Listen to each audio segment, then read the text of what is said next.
Assalamualaikum warahmatullahi wabarakatuh. Perkenalkan, saya Sadam Asmana dengan nomor NIM 21101120830. Kali ini saya akan mempresentasikan mata kuliah analisis laporan keuangan, yaitu pertemuan 11 mengenai analisis rasio nilai pasar. Kali ini saya akan memberitahukan capaian pembelajaran dan pendahuluan.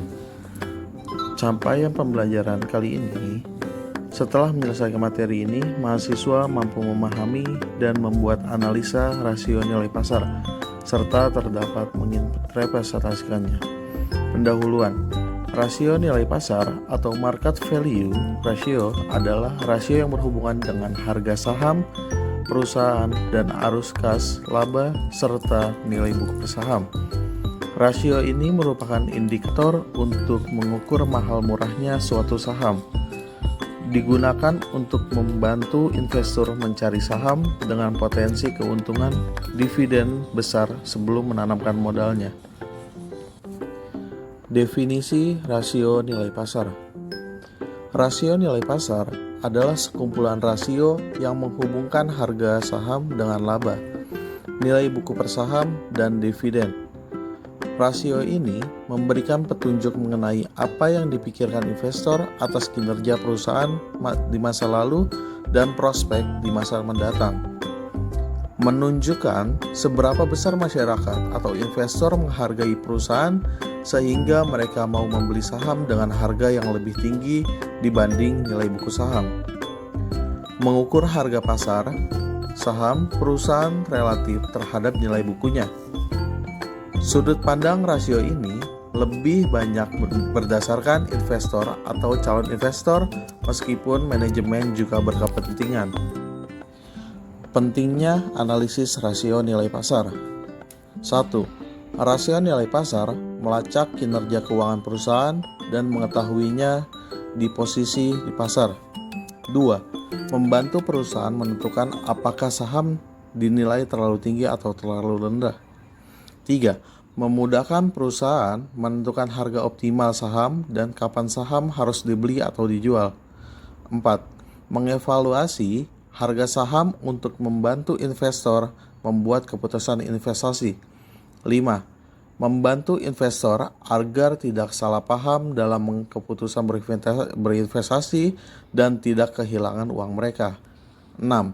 Perhitungan, interpretasi, dan analisis rasio pasar sangat penting untuk melakukan investasi yang tepat waktu. Tujuan dan manfaat rasio nilai pasar. 1.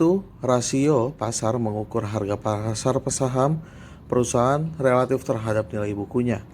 2. Bagi investor, sebagai pengambilan keputusan membeli atau menjual saham yang dimiliki, memperkecil risiko investasi, mengharapkan capital gain untuk investasi jangka pendek, mendapatkan dividen dan penjualan nilai saham yang dihargai masa depan.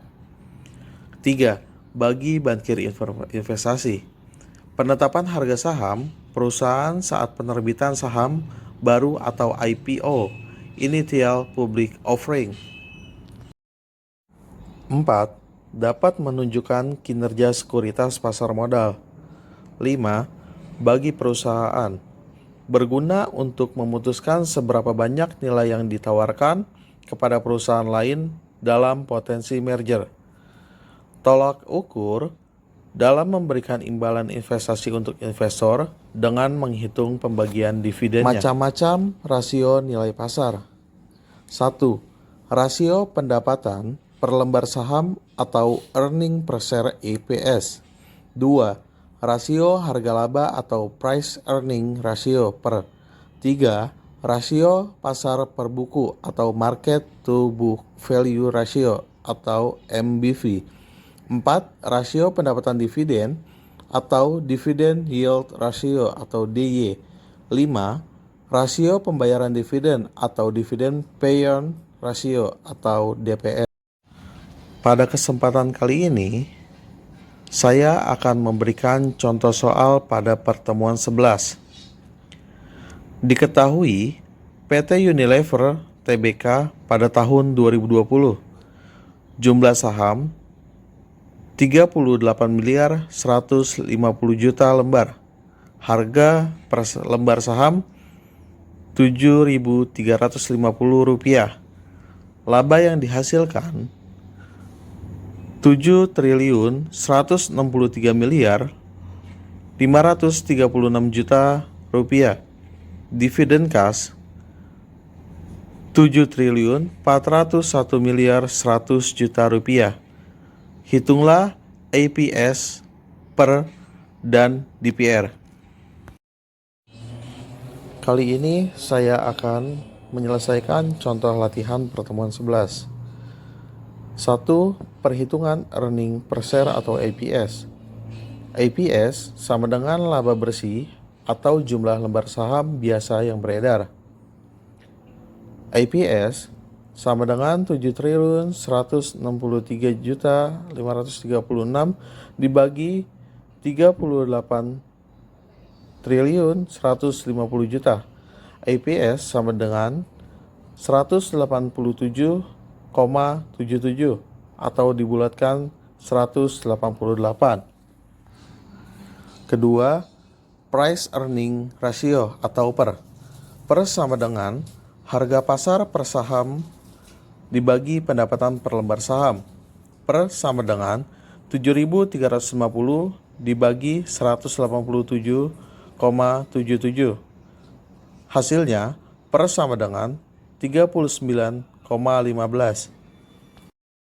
3. Dividend payout ratio atau DPR.